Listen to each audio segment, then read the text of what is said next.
아멘. 우리 박수로 하나님께 영광 돌리겠습니다. 감사합니다. 우리 할렐루야 찬양대가 비대면에서 대면 예배로 그리고 모인 성도들에게 얼마나 큰 은혜를 줬는지 모릅니다. 우리 지금은 하나님께 영광 돌리는 박수였다면 우리 한번 격려하는 박수를 마음을 담아 해주시면 고맙겠습니다. 감사합니다. 저하고 함께 인사 나누겠습니다. 사랑하고 축복합니다. 사랑하고 축복합니다. 네. 성령 강림 후 제5주를 맞이하여 우리 예배드린 사랑하는 모든 성도들의 가정과 또 일터와 삶 위에 성령 충만한 은혜가 함께 하시기를 간절히 축복합니다. 의문이란 사전적 의미는 의심스럽게 생각하는 것이고, 또 질문은 모르거나 의심나는 점을 물어 대답을 구하는 것입니다. 그런데 의문이라는 말은 왠지 부정적인 느낌이 들지 않습니까? 그리고 질문을 많이 하면 우리는 불편해지기도 합니다. 그래서 일반적으로 의문을 품지 않고 질문하지 않고 시키는 대로 말한 대로 그대로 알고 따르는 것을 우리는 편안해합니다. 그러나 하늘이 움직이는 것이 맞아? 라는 의문으로 하늘이 돈다는 천동설이 아니라 지구가 돈다는 지동설을 찾게 되었고, 사과가 왜 떨어지지? 라는 질문으로 만유인류의 법칙을 찾아가며 많은 문제들의 해법을 찾아갔고 새로운 것을 만들어가며 역사가 진보해 갔습니다. 인류의 역사만 이겠습니까? 우리의 믿음도 다르지 않습니다. 우리가 갖게 되는 하나님에 대한 의문과 질문에 답을 해주시는 하나님의 지혜를 알아가면서 우리의 믿음도 자라고 성숙해 가게 되는 것입니다. 오늘 본문의 세례 요한을 보십시오. 요한은 예수님이 정말 하나님의 기름 부으심을 받은 메시아인지 맞는지 아니면 다른 일을 기다려야 하는지 노골적인 의심을 드러내며 자신의 제자들을 예수님께 보내어 질문하고 있지 않습니까? 가치녹에서 뜬금없이 예수가 정말 메시아인 것인지 그것이 맞는 것인지 아니면 아니라면 다른 누구를 더 기다려야 하는지 다소 회의적으로 들리는 질문을 자신의 제자들을 통해 예수께 하고 있는 것입니다. 그런데 요한이 예수께 과연 메시아인지를 의심하는 회의적으로 들리는 이 질문은 오늘 본문이 4개의 독립된 사건을 기록하고 있는 7장을 연결하는 고리가 되고 오히려 예수님의 사역의 전체를 관통하게 하는 희망적인 답을 찾게 하는 말씀이라는 것을 깨닫게 됩니다. 바라기는 이런 진리를 연결해내고 있는 오늘 본문을 통해서 믿음의 성도들도 우리의 인생의 구원이 지신 예수 그리스도를 더 깊이 알아가게 되는 기회가 되기를 간절히 바랍니다. 이 귀한 진리로 말미암아 우리의 문제, 우리의 상황을 가지고 예수 그리스도께 나아가며 하나님의 지혜를 배워 예수 그리스도 안에서 역사하시는 하나님을 더욱더 풍성히 만나가기를 바라는 마음으로 오늘 본문을 통해 은혜를 나누려고 합니다.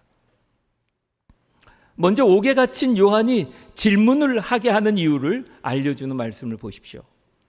18절에 요한의 제자들이 이 모든 일을 그에게 알리니 라고 합니다. 옥에 갇힌 요한에게 알린 이 모든 일이란 무엇을 가리키는 것입니까? 이 말씀은 7장 1절부터 17절까지 곧 예수님께서 이방인 백부장의 종을 고치신 사건, 그리고 이어서 유대 사회의 소외계층 과부의 죽은 아들을 다시 살리신 것과 예수가 말하고 행동했던 이 모든 것입니다.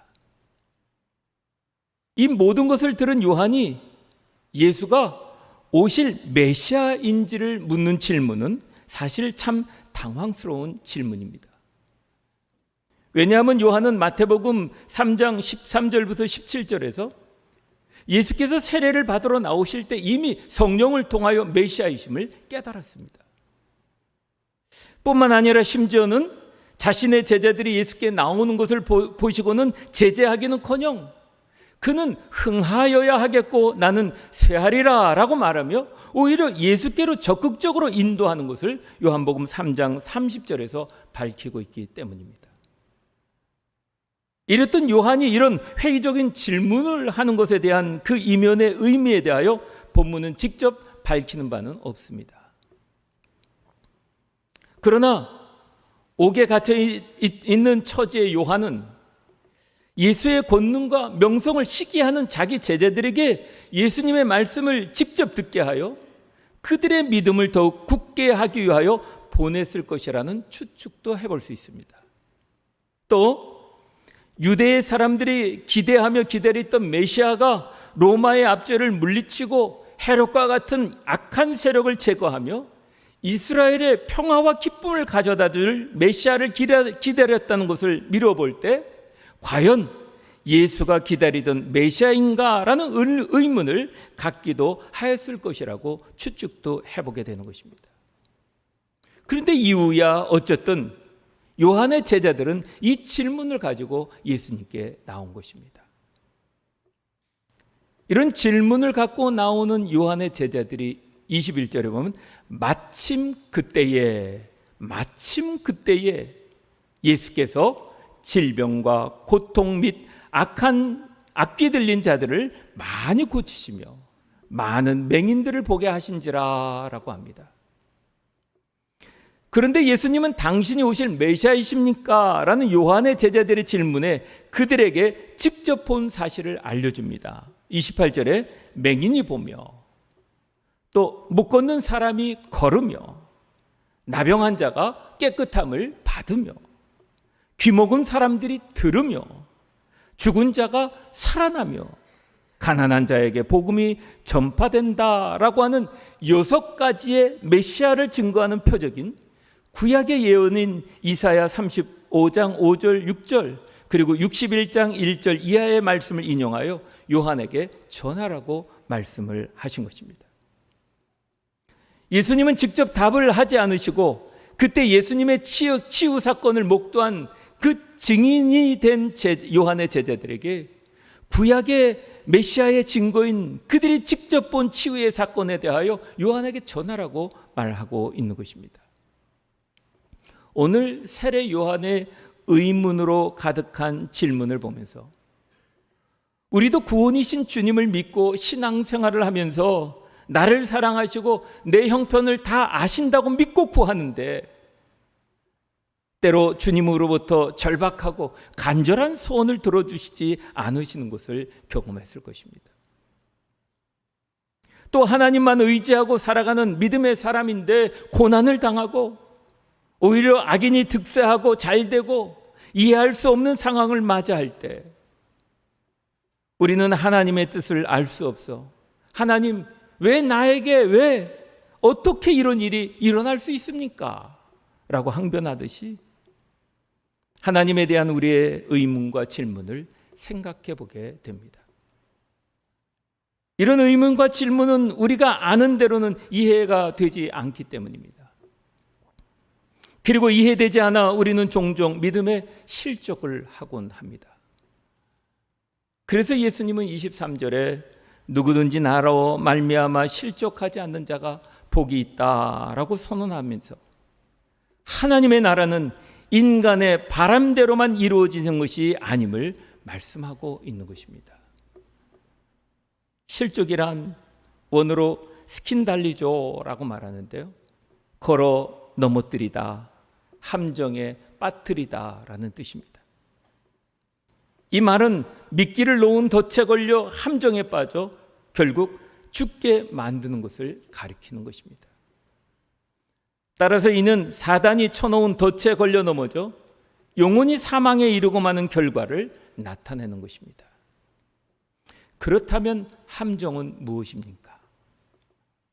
이것은 주님의 마음과 뜻이 아닌 내가 생각한 것, 내가 아는 것, 내가 바라는 것에 묶여 있는 것입니다.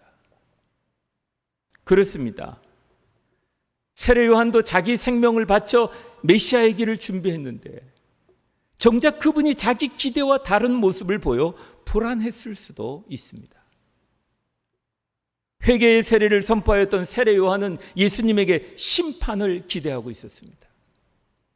하지만 예수님은 심판주로 오신 것이 아니었습니다. 그래서 세례 요한은 하마터면 예수에게 걸려 넘어질 뻔하였던 것입니다. 따라서 이 말씀은 자신의 기준으로 예수님을 보고 판단하지 말라는 엄중한 경고의 말씀이기도 한 것입니다. 왜냐하면 이것은 세례 요한만이 아니었습니다.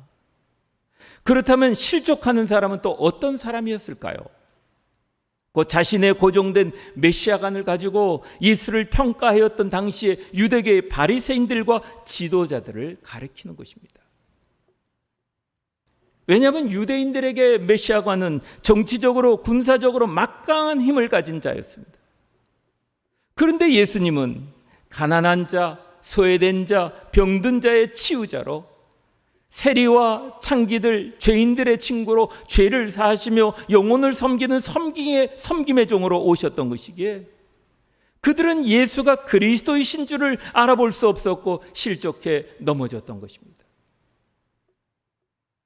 그렇다면 예수로 인해 실족하지 않은 자는 누구이겠습니까? 누가복음 9장 23절에 예수님이 이렇게 말씀하십니다. 아무든지 나를 따라오려거든 자기를 부인하고 날마다 제 십자가를 지고 나를 좇을 것이니라 라고 말씀하신 대로 예수 그리스도의 뜻이라면 자기의 생각과 뜻을 내려놓고 주님의 뜻과 주님의 나라를 위한 것이라면 내가 져야 할 십자가를 피하지 않고 지고 가는 삶이 실족지 않고 복을 얻으며 살아가는 삶이라는 것입니다. 그렇다면 우리들은 어떻습니까? 사람들이 제 나름의 소망을 가지고 예수님을 찾고 있습니다. 그런데 정말 소망 중에 예수님께 합당한 소망은 얼마나 될까요? 한번 생각해 보셨습니까?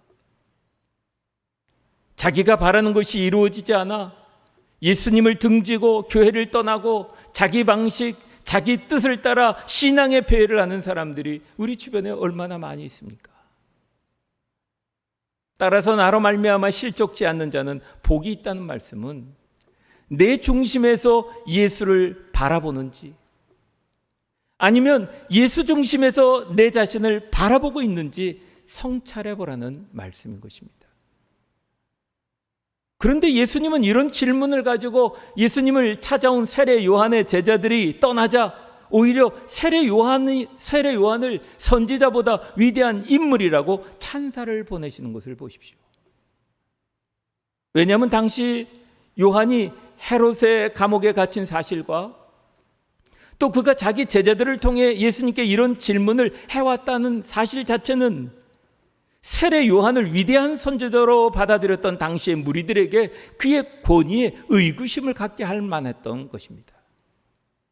그래서 예수님은 24절에서 28절에 그 무리들에게 요한을 변호해 주고 있는 것입니다. 요한은 일신의 안락과 부귀를 위하여 신앙 양심마저 팔아버리는 마치 바람 앞에서 마구 흔들리는 갈대 같은 사람이 아닌 소명에 붙잡힌 충직한 사람임을 알려주고 있는 것입니다. 그리고 요한은 헤롯의 악행을 좌시하지 않으며 하나님의 공의를 따라 범죄를 공공연히 책망하였다가 결국 감옥에 갇힐 만큼 부드러운 옷을 입은 궁중의 시종과 같은 인물이 아니고 어떤 선지자보다 위대한 선지자라고 여자가 낳은 자 중에 가장 큰 자라고 갈파하셨던 것입니다. 그러나 동시에 예수님은 이렇게 말씀하십니다. 하나님 나라에서는 극히 작은 자라도 요한보다는 크다. 상징적인 말씀으로 세례 요한의 한계를 말씀하심으로 그들의 질문에 결론을 내리시는 말씀입니다. 물론 이 말씀이 자칫 세례 요한을 격하시키는 것으로 오해하기 쉽습니다. 이러한 세례 요한의 인격 때문이나 세례 요한이 어떤 잘못이 있어서 그런 것은 더더욱 아니라는 것입니다. 그렇다면 왜 하나님 나라에서 극히 작은 자가 세례 요한보다 크다고 말씀하시는 걸까요? 하나님 나라를 준비하는 사람으로 세례 요한이 받은 은혜와 그가 이룬 사역은 어느 누구에 비교되지 않는 놀라운 일이었지만, 다만 그는 메시아를 준비하는 구역의 마지막 선지자였기 때문에 구원이신 예수 그리스도 안에서 하나님의 나라를 누리는 성도들보다 못하다는 것을 말씀하고 있는 것입니다. 곧 현재 예수 그리스도 안에서 역사하고 계시는 하나님을 믿고 따르는 자에 대한 축복을 선언하고 있는 말씀인 것입니다. 예수 그리스도 안에서 행하시는 하나님의 나라를, 하나님의 역사를 볼 수 있는 사람, 하나님의 역사를 들을 수 있는 사람, 하나님의 역사를 경험하는 사람이 얼마나 행복한 사람인지를 표현하는 역설인 것입니다. 그렇습니다. 목회를 하면서 성도들 가운데 참으로 예수 그리스도의 말씀을 삶의 표준으로 삼고, 교회에서만이 아니라 가정에서도 일터에서도 주님의 말씀을 묵상하며 예수 안에서 역사하시는 하나님을 바라보며 살아가는, 맡은 일에 충실하고 하루하루 최선을 다하며 살아가는 성도들을 만나게 됩니다. 이런 성도들의 공통점이 세월이 흐르고 믿음의 연륜이 쌓일수록 자신의 생각과 자신의 감정과 자신의 의지를 내려놓고 예수님의 생각, 예수님의 마음, 예수님의 뜻에 자신을 드리는 삶을 통해 그리스도인에 대한 분명한 정체성이 분명해지고 그리스도인다운 삶이 명료해지고 신실해짐을 보게 됩니다. 그래야 어떤 상황 속에서도 오롯이 예수님을 바라보며 그 속에서 하나님의 은혜를 헤아리며 다시 일어나 그 은혜를 의지하며 살아가는 성도들의 삶을 보면서 목회 속에 은혜와 감사를 고백하며 그 삶을 배우며 도전받게 됩니다.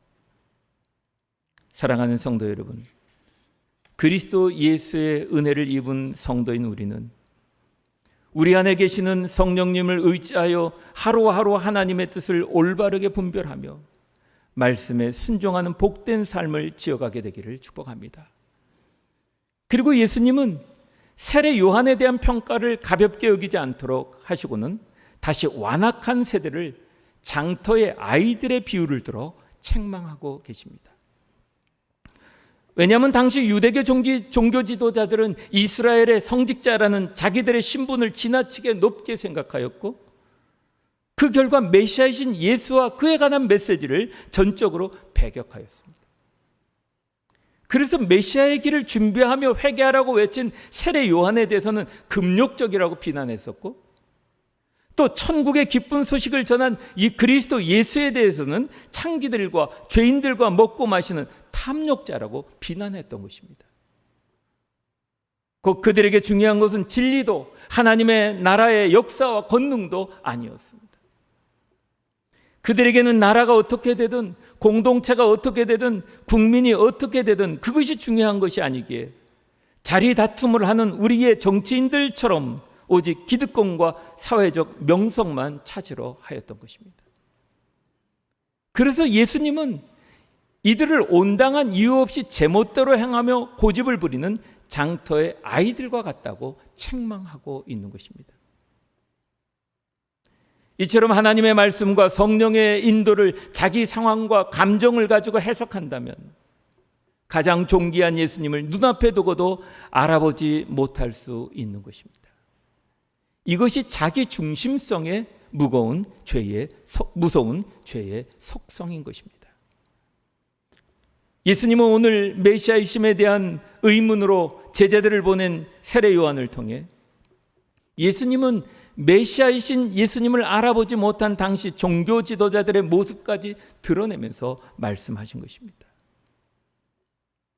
그런데 이런 모습이 우리에게는 없을까요? 예수님을 알려고 하지도 않고 자기가 아는 것대로가 아니면 받아들이려 하지 않고 습관적으로 불순종하는 것은 곧 그분을 알아보지 못하는 것과 같은 것입니다. 세례 요한은 오실 그인가? 라는 메시아에 대한 의문을 가지고 자신의 제자들을 주님께 나오게 한 그들에게 예수 자신이 예언의 말씀대로 영혼을 치유하시고 구원하신 메시아의 사역을 이루어 가시는 그리스도이심을 사역을 통해 나타내 보이신 것입니다. 사랑하는 성도 여러분, 우리는 자기 중심성을 벗어버리기가 어려운 연약한 존재들입니다. 때문에 수없이 내 중심으로 그리스도를 바라보면서 우리는 실족하고 넘어지곤 하는 것입니다. 그런 우리에게 세례 요한의 질문을 통해 우리 주님은 다시 내 생각, 내 관점, 내 감정으로 그리스도를 바라보는 고정관념에서 구원이신 하나님 자신을 계시하시는 말씀을 통해 우리 중심성을 벗어버리며 예수 그리스도 안에 역사하시는 하나님을 만나 믿음의 성장과 성숙을 이루어가자고 말씀하시는 것입니다. 그럴 때 천동설에서 지동설로 바뀌게 되듯이 작고 좁은 믿음의 틀이 깨어지게 되고 그리스도의 진리를 담은 넓고 깊은 믿음의 그릇이 되어 그 속에서 아프고 지친 문영혼들이 안기고 쉼을 얻게 하는 것입니다. 그리고 그 속에서 예수 안에서 역사하신 하나님의 구원을 배우고 누려가는 축복의 통로로 살아가게 되는 것입니다. 사랑하는 성도 여러분, 우리의 수많은 의문들이 하나님의 지혜로 깨달아지는 은혜가 있기를 축복합니다. 우리의 질문에 예수 안에서 역사하신 하나님의 구원의 답을 만나며 어떤 상황 속에서도 다시 일어나 걸으며 믿음의 도전을 하고 구원을 경험하며 참 행복을 누려가는 사랑하는 성도들이 되시기를 우리 주 예수 그리스도의 이름으로 간절히 축원합니다.